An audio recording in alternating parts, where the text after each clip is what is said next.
स्वामी भक्तांनो, बराच वेळा स्वामी भक्ती करताना तुम्हाला असा अनुभव आला आहे का? त्यामुळे तुम्हाला असा प्रश्न पडतो की सर्व माझ्यासोबतच का होते? माझे काही चुकत आहे का? किंवा माझी सेवा स्वामीपर्यंत पोहोचत आहे की नाही?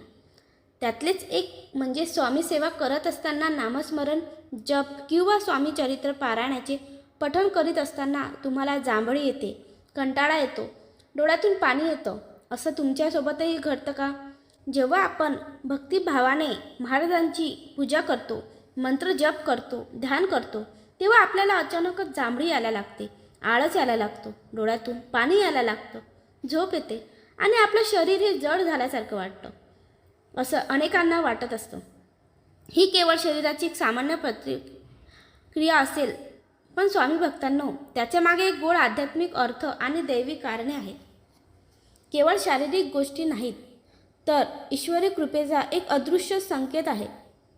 तो कृपा करतो आणि त्याच्या नामस्मरणात किती शक्ती आहे हे लक्षात घेतलं की या गोष्टी आपल्याला अधिक स्पष्ट होतात.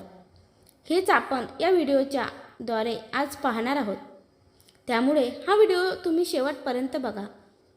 व्हिडिओला अजिबात स्किप करू नका. व्हिडिओ आवडल्यास व्हिडिओला लाईक आणि चॅनलला सबस्क्राईब करायला विसरू नका. कमेंट बॉक्समध्ये श्री स्वामी समर्थ असे लिहायला सुद्धा विसरू नका. आणि चॅनलवरती नवीन असाल तर चॅनलला आपल्या प्रियजनांना नक्की शेअर करा. जेव्हा आपण स्वामीची आराधना करत असतो, त्याच्या चरणी प्रेम भावाने लीन होतो, तेव्हा आपल्यातील अनंत अशुद्धता, आपल्या कर्माचे बंधन, आपण मनात साठवलेली इच्छा आणि आपल्यातील वासनांची धुंदी हळूहळू कमी होऊ लागते. आपण जेव्हा या सांसारिक जगात वावरत असतो तेव्हा कर्म करत असतो.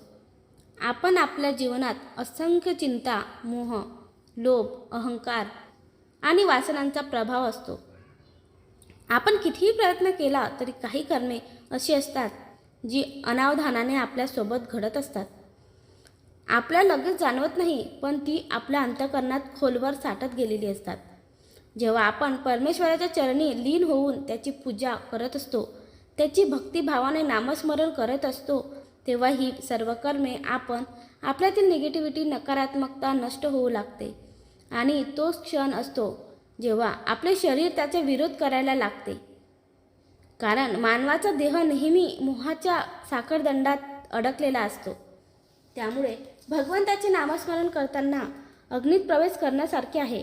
हा अग्नी सर्व वाईट संस्कार, दुष्ट प्रवृत्ती आणि अनिष्ट ऊर्जांना भस्म करून टाकत असतो. पण जसे काही काळ अंधारात राहिल्याने डोळ्यांना अचानक दिसणारा प्रकाश सहन होत नाही, अगदी त्याचप्रमाणे मनालाही हा परिवर्तनाचा प्रकाश सोसला जात नाही.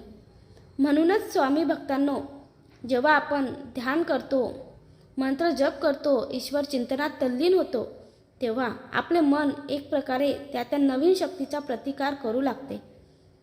हीच आहे ती नकारात्मक ऊर्जा जी वर्षानुवर्षे आपल्या अंतर्मनात साठवलेली असते. जेव्हा आपण भगवंताच्या चिंतनात बुडून जातो, तेव्हा या नकारात्मक ऊर्जेला जाग येते आणि ती बाहेर पडू लागते. त्या क्षणी आपल्याला जांभळी येते, शरीर जड होते, आळस येतो, झोप येते. सर्वच लक्षणे हे दर्शवतात की आपले मन आणि शरीर एका आध्यात्मिक शुद्धीकरणाच्या प्रक्रियेतून जात आहे. अशा प्रकारे जर तुम्हाला आजचा व्हिडिओ आवडला असेल तर चॅनलला नक्की सबस्क्राईब करा आणि व्हिडिओला एक लाईक करून कमेंटमध्ये श्री स्वामी समर्थ नक्की लिहा. तुम्हाला पण पूजा करताना, स्वामींचे नामस्मरण करताना जांभळी येते का? जर असं असेल तर कमेंटमध्ये नक्की सांगा. धन्यवाद.